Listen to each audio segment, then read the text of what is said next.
DOH Region 10 nakatala og unom ka mga kaso sa pertussis o whooping cough. Samtang Cagayan de Oro City, limitado na ang supply sa pentavalent vaccine nga maoy nagunang pangontra batok pertussis.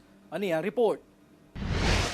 Sa nagpadayon nga monitoring and surveillance sa Department of Health, Regional Epidemiology Surveillance and Disaster Unit sa DOH-10, ana-ana sa unom ang natalang kaso sa pertussis o whooping cough sa Northern Mindanao sukad Enero hangtod Marso karon tuiga. Mao kinang gikumpirma ni Dr. Jasper Kent Ola, ang Resdro Officer sa DOH-10. Duha niini ang konfirmado, duha pod ang ato ang pending o duha ang ato ang negative ang ato ang result.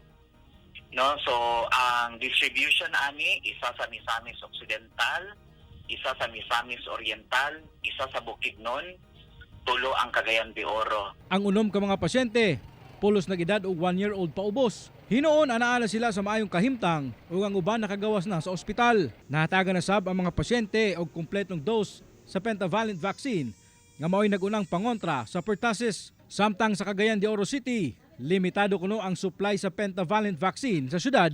Sumala ni City Health Officer Dr. Rachel Dilla. Anaan na lang sa 2,000 ka mga doses ang anaa karon sa buhatan sa CHO. Sa pagbisita sa GMA Regional TV1 Mindanao sa tulo ka mga dagkong barangay health center sa syudad, ilang gikumpirma nga pipila ka adlaw na nga wala sila'y bakuna batok pertussis. Ang barangay Lumbia ug barangay Kauswagan Health Centers nga adunay kapin 30,000 ka mga residente sa miaging semana pa wala na stock sa bakuna.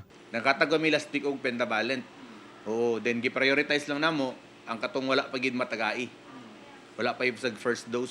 So nakahatag mi dagan last week. Then nahurot pud siya. More or less or mga pila to? Dose. Kato nato sa mga 40. Tungod niini, nabalaka ang inahan nga si Rochelle Codrega tungod 5 na kabulan ang iyang anak apan wala paghihapon na bakunahan kontra pertussis. Samot na karon nga dagan ka kugo sa iya ha, masilingan nga na mga parinti. Galikay pod ko kay para dili siya makuha na sakit ka ng pertussis.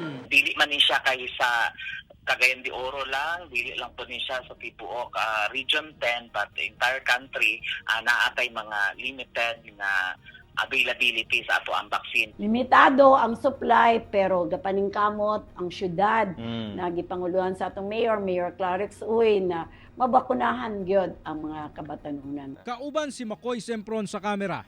Ako si James Pauliap para sa One Mindanao.